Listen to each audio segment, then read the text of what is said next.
Hi, welcome to Target. Are you looking for anything in particular? Snowboard, unicorn chair, help solving a murder? Well, you're in luck because here at Target, we actually can get you all of those things. Yep, since the early 2000s, we've dabbled in processing evidence in violent criminal cases, along with, selling candles. Oh, you have questions about that?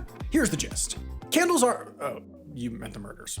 Well, if you're Target, murders aren't actually the crime you're worried about. You may not love them, after all, dead men buy no candles, but this story begins with shoplifting. Shoplifting is the monster under Target's bed. It's always there, they can't get rid of it, and even though it doesn't meaningfully hurt them, they come at it with force. Shoplifting falls into two broad buckets, both of which my writer Amy tried to steal on her research trip to Target, but they didn't fit in her coat. The first is people shoplifting for themselves, tweens nabbing Kit Kats to feel alive, or parents pocketing baby formula because the world is broken.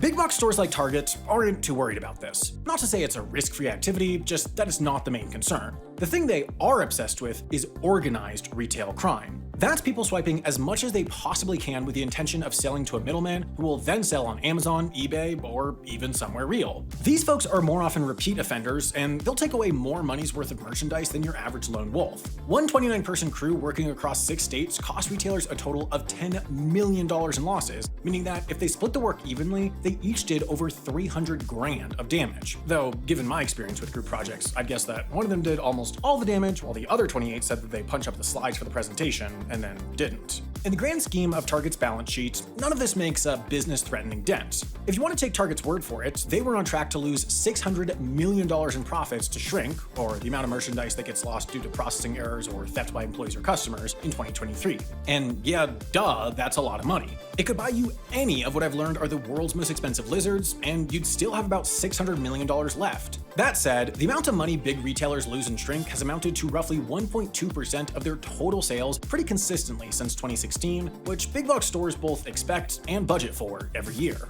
As an outsider, it's hard to know how worried to be or not about shoplifting because it's basically impossible to get good stats on it. According to a survey of people who deal with such things, employees don't call the cops in anywhere from 50 to 95% of known cases. And that's known cases. Not everyone who shoplifts gets caught, which I know because I've stolen— oh, ignore that. My dumb writers are trying to get me arrested again. Give it up, dweebs. I cannot be killed.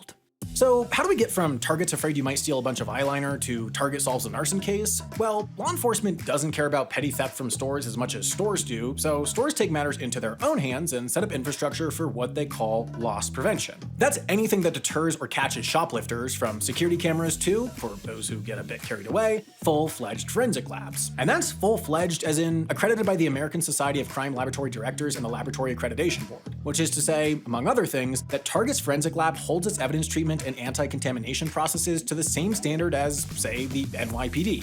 There are only 400 labs in the world with this accreditation, the vast majority of which are, and this shouldn't surprise you, not privately owned and not affiliated with a place that has a dollar section. So at their labs in Minneapolis and Las Vegas, Target employees run fingerprints, pull data out of damaged computers, put together image composites to reveal the license plate number of a kidnapper, and more. Target can and does dump loads of money into having the most up-to-date equipment and processes. They keep up with new data formats, camera systems, smartphone security protocols, basically anything relevant to catching shoplifters. And the amount of money and time they have for this puts their capacity and capabilities, especially with digital stuff, ahead of many police departments, which are notoriously poor because they spend all their money on helicopters, robot dogs, and avocado toast. But even though they have police-level forensics, Target can't do police things. Even if a security guard watches you drop 40 mascaras in your bag, they can't get a warrant to peek inside. They can't even make you open it. They also can't follow you out of the store, chase you around, or, and this should be obvious, tackle you, cuff you, and send you to jail. The worst Target can do on their own is ban you from their stores and maybe some of their friends' stores. Beyond that, they need the cops. And while Target has a history of funding the police with donations and helping them set up surveillance infrastructure in cities, that's not what I'm talking about here.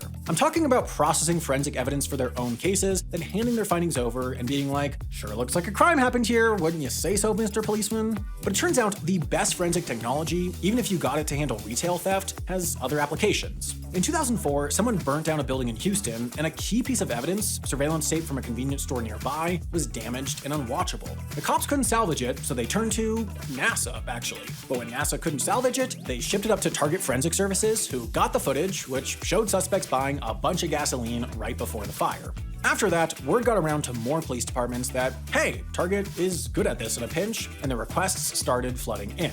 Eventually, Target set some boundaries, telling everyone they'd only lend their forensic hand to violent cases. But just 4 years later, a quarter of Target's lab work was pro bono law enforcement help. And that's the true story of how Target got so obsessed with shoplifting that they started solving actual crimes on the side. Like a butterfly flapping its wings and causing a hurricane. Or me killing 3 people on April 20th. Well, okay, enough of this, I'm not reading this. But you know what I am reading? This heartfelt endorsement for this video's sponsor, Factor. You know what takes a while? Making dinner. You know what takes even longer? Deciding what to make for dinner, getting all the stuff, and cleaning up after. That time suck alone is, on a busy night, enough to put me off cooking at home and put me on to takeout, which often ends up being unhealthy for both me and my budget. But Factor offers a better alternative. Delicious pre-made meals shipped to my doorstep and are ready to eat in just minutes. No dishes, no grocery store, no julienning, whatever that is. All I have to do is pick from over 34 flavor-packed meal options a week, and ta-da! I'm eating a normal human dinner without digging into too much of my time, money, or existentially upsetting backup options. And I know the food will be great, well, primarily because I've been a real customer for a long time now, but also because Factor is now owned by HelloFresh, whose meals I love to make when I do have the time to spend, julienning. So if your New Year's resolution was to order less takeout, and yes, that applies no matter what time of year you're watching this, why not give Factor a try? Head to factor75.com or click the link below and use code HAI50 to get 50% off your first Factor box, and you'll be supporting this channel when you do, so thanks.